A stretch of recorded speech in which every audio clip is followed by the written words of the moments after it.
There have been a number of Spawn video games, allowing you to come as close as possible to experiencing the nightmare Al Simmons goes through on a daily basis. But do you think life is a game for a tormented Hellspawn, that he can just retry whenever he makes a life-changing decision? There are no continues and... You know what? Do I have to philosophize every time I start one of these and wear this stupid suit? This is a clip-on. Happy Spawntember, everyone, and welcome back to another necroplasmic presentation that is sure to rattle your chains. In case you haven't caught on yet, I love Spawn. I also love video games. So if you take Spawn and video games and combine them, what you get is probably not going to be very good. Spawn games haven't exactly been on a hot streak. The only one I can genuinely recommend is the one on Super Nintendo. And even that one isn't the most accessible, with it being on an old console. Unless you, do the E word. Spawn the Eternal I've deemed as one of the worst PS1 games. And Spawn Armageddon is so damn mediocre that I paid my friend Xavier $100 to review it so that I won't have to. But there is another Spawn game floating around out there that I've never played. And as it stands right now, is the #1 rating Spawn game on Metacritic. Now I know there's not much competition to be the #1 Spawn game, but as Diego Rivera, creator of Spawntember, I gotta have this game under my belt. Our reigning Spawn game is none other than Spawn in the Demon's Hand, developed and published by Capcom. Capcom. My expectations are high. What's interesting about this game is that it is originally an arcade game that was later ported to the Dreamcast, which is the version I'm going to be playing today. The Dreamcast version was released to North America on October 1st, 2000. So in a couple weeks, this game will be old enough to drink and properly celebrate the closing of Spawntember. But enough yapping. Let's see what this game is all about. Spawn. You can see Capcom recycling some of those neat old ideas. Resident Evil. But I'm a little confused. I'm scrolling through all the different menus and I don't see a campaign or story mode. Just stuff like team battle mode and tournament mode. And this is where you start to see that this game doesn't translate all that well from an arcade game to a home console title. Especially if you go into this expecting a campaign with a story and levels that are structured in a more traditional way. If you go in with that preconceived notion, you'll see that this game leaves a lot to be desired. What we do have here is a bunch of multiplayer modes that kind of resemble a Super Smash Bros. Party game. Would you be surprised if I told you that no one wanted to play Spawn in the Demon's Hand with me? I know. Thankfully, this game thought of everything, and you can just play with the CPU. So who needs friends?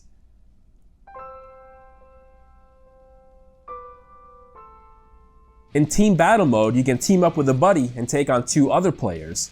Or hop into Battle Royal mode, where it's every man for himself, and the player with the highest kill count wins the match. You'll be thrown into one of many iconic Spawn locales, such as Alley, Sewer, Forest, and Hell. I mean, honestly, you can't even argue with those. I've read a lot of Spawn comics and we do spend a lot of time in those places.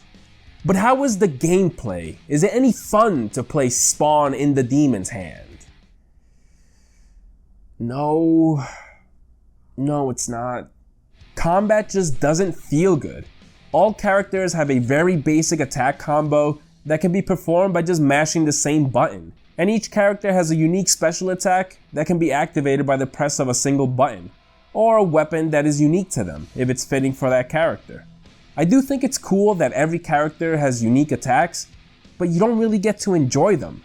This game is just too damn chaotic. There's too much going on at once and you spend more time getting battered around than performing your attacks. And when that's accompanied with a wonky camera and messy UI, frustration quickly starts to creep in. For all intents and purposes, Spawn in the Demon's Hand is a pseudo-fighting game, but with none of the depth that usually comes with one. On the other hand, fighting games often come with a sizable cast of playable characters. And being the big Spawn fan that I am, that aspect of this game does hold my interest. As you can see by the character select screen, there's a handsome amount of characters to play as from the Spawn universe, and plenty more to unlock. You'll be doing so in what is the closest thing to a campaign this game has, and that's the boss attack mode. Pretty self-explanatory. You go up against a handful of Spawn's foes consecutively, and you're awarded with a new character in the end. So let's do so only with the most qualified for such a task. The best of the best. A man who will stop at nothing until the forces of evil are put to rest. Sam Burke. His need for justice is almost as big as his appetite. So let's get to work. Pfft, the Mafia? Nothing our fearless leader hasn't dealt with before. Now in boss attack mode, you have to take out some of the lackeys before the big baddie shows up. Other times, the boss will just be there from the very beginning. There are no concrete rules in Spawn in the Demon's Hand. You just go with it. That's honestly the best advice I can give anyone consuming any Spawn media. Just don't ask any questions, it'll be fine. Stage clear. Boom! Who says plus-size heroes can't get it done? Ah, the curse. See, the curse is cool because he's got a power suit. So if you kids like Iron Man... Oof, brutal. Well, if you die, fret not. You respawn every time.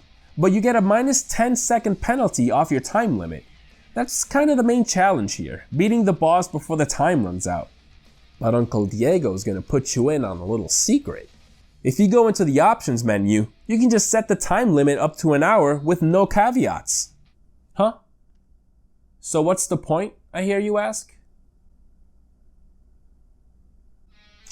Hey look, it's Cygor! Keen-eyed readers may notice that his name is a combination of the words cyber and gorilla. There's a bit of wordplay for you, truly poetic. Okay, so now our Detective Burke is going to be facing off against the Vandalizer. Might be getting a little ambitious there, big boy. Shit, I stand corrected. I tell you what, Detective Burke better be putting in for a raise at the end of his shift. It's not every day a cop takes out a literal demon from hell. And faces off against Melboja, the ruler of the 8th Circle from Hell. Wait a minute. Play with multiple players to get the extended ending? Well, that's a ripoff.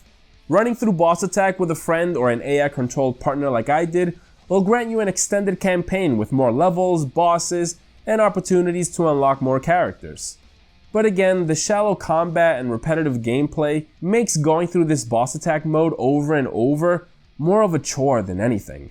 And it makes me wish this game had a cheat code to unlock all the characters. Playing through the tournament mode will reward you with concept art for your fighter.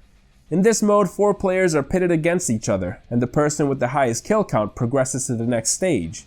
In short, it's Mortal Kombat. Why don't we give this a shot with Redeemer? See, what's cool about Redeemer is that he's the anti-Spawn, being a warrior from heaven instead of hell. And this is symbolized by the fact that where Spawn would have skulls, Redeemer has crosses. Cause he's from heaven. Oh yeah, I forgot to mention that you can pick up power-ups scattered throughout the arena. Health recoveries, attack boosters, defensive boosters, speed boosters. You can see your character's stats increase down here with each pickup. You know, I can almost picture a Marvel Ultimate Alliance style RPG brawler, but with a bunch of Spawn characters. The way each character has a very basic melee attack, but a special move that's unique to them.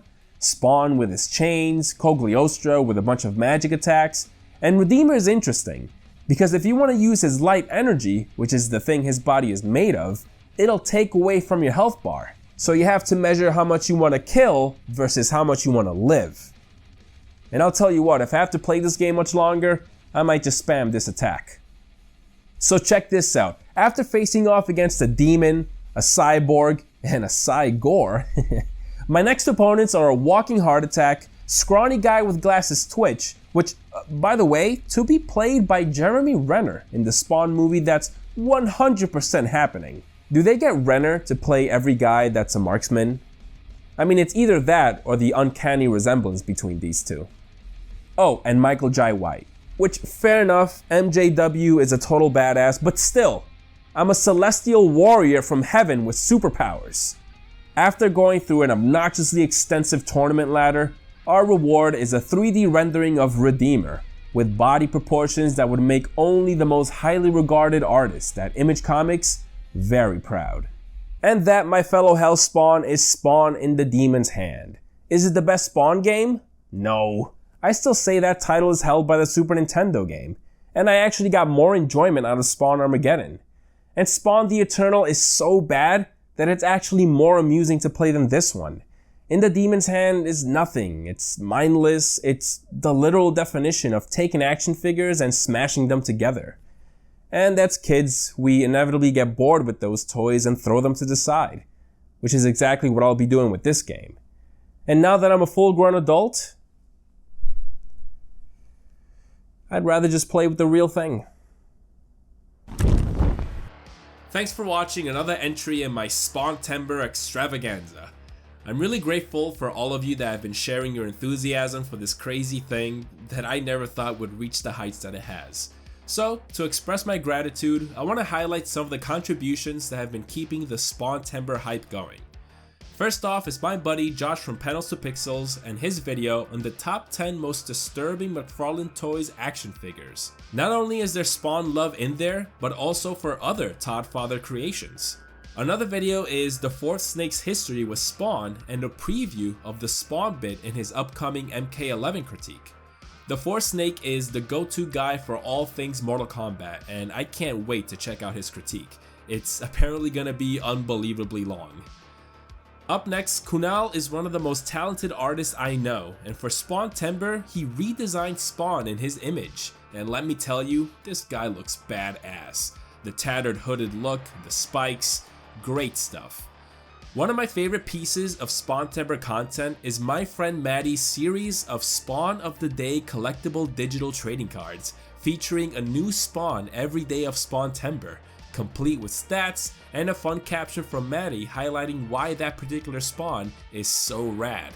Spoilers, they all are. All videos celebrating Spawntember are gonna be compiled in a playlist, so you can click that to get your necroplasm fill. That's gonna be it for today. Remember, if you want to share your excitement for Spawntember, keep using the hashtag, follow me on Twitter, tag me, and I might just share it on the next video. Happy Spawntember, everyone.